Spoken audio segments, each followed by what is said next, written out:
Okay, so welcome to chapter 16, where we are going to look at confidence intervals. I apologize, but I will do my best to get through this without coughing too much. I will abbreviate confidence intervals as CI.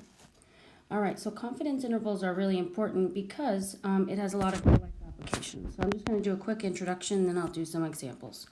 This is actually from 2018 Florida governor's race, and you can see that we're going to call him the mayor, has 50% of the projected vote, and Ron has 46% of the projected vote. But what we're going to do is we're going to focus right down here on the small print, which says among the 595 likely voters, so they interviewed 595 people that were likely to vote. This was the time frame they interviewed them, but this plus or minus 5 points is important. Basically what that means is that mayor can be all the way really down to 45% and up to 55% of the vote. And Ron can be from, if you subtract 5 from him, 41% of the vote all the way up to 51% of the vote. Now, why is that important? Well, can we truly declare that there is going to be a winner in this race as of right now? We cannot honestly project who that winner is going to be. How come? Well, the reason is that if you look at the two confidence intervals here, the ranges, you can see that they're overlapping for a fair amount. And so using that margin of error down below, you can see that this poll is not really getting us much in the way of helping to project a winner. So it's really important that, number one, you look at the margin of error in small print in a poll, for sure, and that you also look at how many people they talk to. They only talk to 595 people. Well, how can they go ahead and talk to 595 but say that the whole entire state is going to vote like this? We'll look at the formula here in just a moment. So this came true in this election. I don't even know who won in the end, but where the overlapping confidence interval came through. And in the 2000 presidential election, that also came to fruition and was important when Al Gore was running against George Bush. All right, so what we're going to do is we are going to look at how to calculate a confidence interval. So our formula is the following for a confidence interval. You're going to take your mean, because that's what you want to calculate in the end is a confidence interval for your average, okay? You're going to add and subtract a critical z-score. So we're going to abbreviate that z sub c. And then you've got your sigma over the square root of n, where n represents your sample size. So the z sub c is really important because the z sub c, or your critical z-score, is going to depend on how confident you want to be.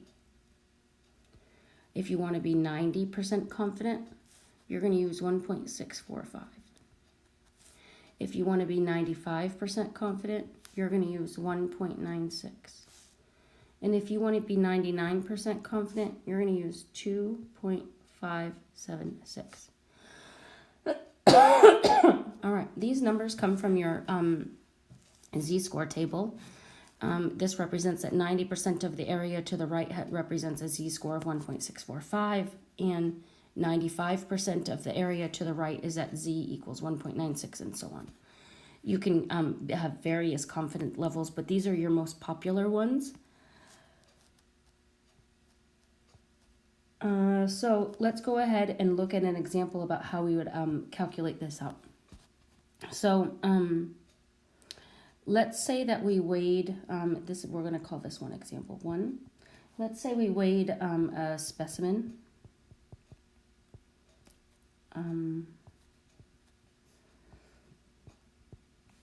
8 times on a scale, and the average weight, or the mean weight, was equal to 4.1602 grams. And let's say that we want to calculate a 99% confidence interval, again CI for that, for the true weight of the specimen. we're going to say that the standard deviation for this was 0.001 grams. So what we're going to do is we're going to take that mean, which is 4.1602. We are going to add and subtract our critical z-score. So for 99%, it is 2.576. And we're going to multiply that by our standard deviation. Divide by the square root of n. We did this 8 times, so that's where 8 is coming from. So what I really suggest that you do is that you do this part of the calculation first. Okay, do not round until the very end. And typically we round to be the same number of decimal points as your mean. So I'm going to take 0.001, divide by the square root of 8, and then I'm going to multiply that by 2.576. I get a very small number. So this is going to be 4.1602 plus and minus. This is actually going to be 1, 2, 3, and 9, 1, we're going to say. I don't want to go to too few decimal places, so I'm going to go there, I guess, for right now. This one has 4, so actually we could just put that one to 4 also. So now what I'm going to do is I'm going to take this mean of 4.1602. I'm going to subtract 0.0009, and I'm also going to add 0.0009, and this will give me my range or my interval for my confidence. So when I take 4.1602 and I subtract the 0.0009, I get, we call this a lower bound, a 4.1593 all the way up to, now I'm going to take and add the 0.0009, 4.1611, and that was in grams.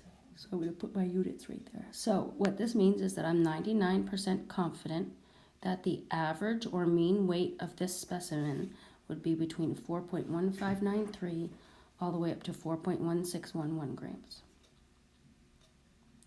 The only thing that would change, should you have to do this calculation differently, would be your z-score. Your critical z-score could change based on how confident you want it to be.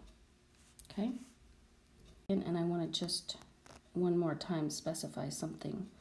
At the very beginning with this formula, when we're calculating this part right here is also called your margin of error.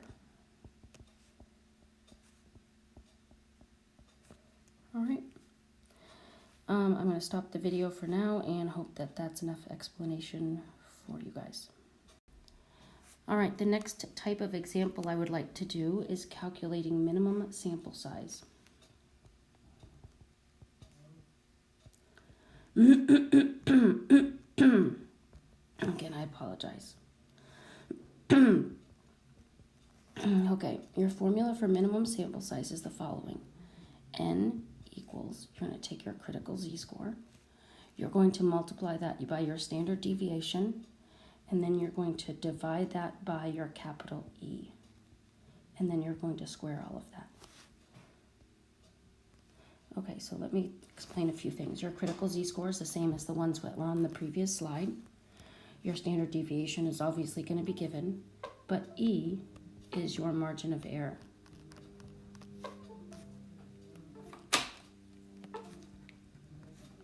And what that basically means is within a certain range.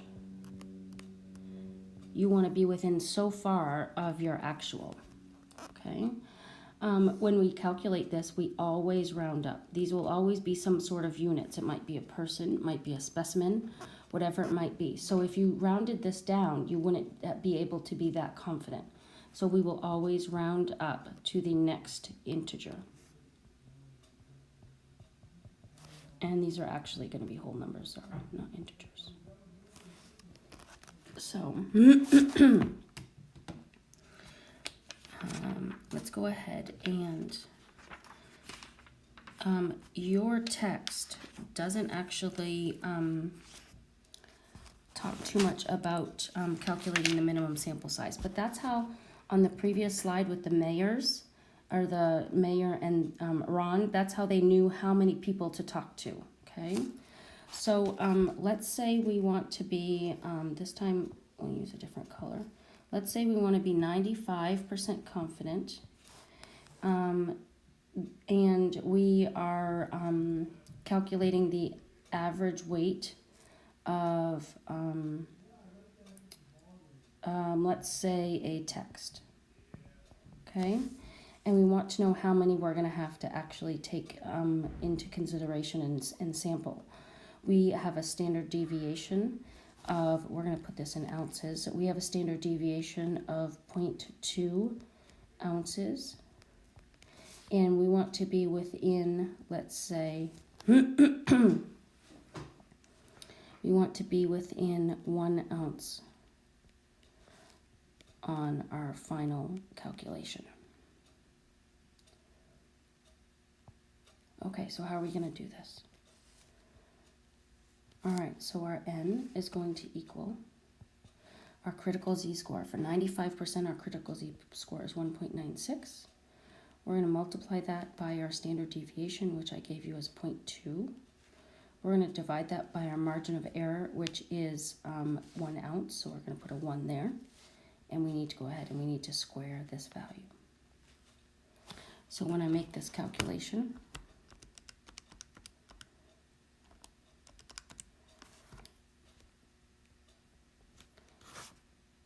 this is not the best example. I get 0.392, and then I have to square that. I get 0.153, so I would round that up to the nearest integer, which would mean I would just have to go ahead and get one text, okay?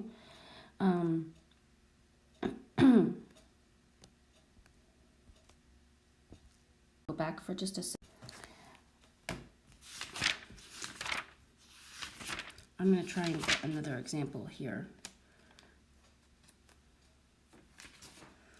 Let's say I want to be within a margin of error of $100. Let's say my confidence level, CL, is going to be, let's do a 99 since we haven't done one of those yet. And let's say that our standard deviation is equal to $400. So let's go ahead and calculate how many, let's say, tax refunds we would have to look at for this, let's say. Okay, so N is going to equal our critical Z-score for 99 is 2.576. We need to multiply that by our standard deviation of 400. And we need to divide that by our margin of error. We want to be within $100. And we should square that value. So 2.576 times 400. I need to divide that by 100, and then I need to square that value. I get 106.1, the dot doesn't really matter because I have to round that up no matter what. I need to look at 107 tax returns, let's say, to be able to be 99% confident that I'm within $100 of the mean. Okay.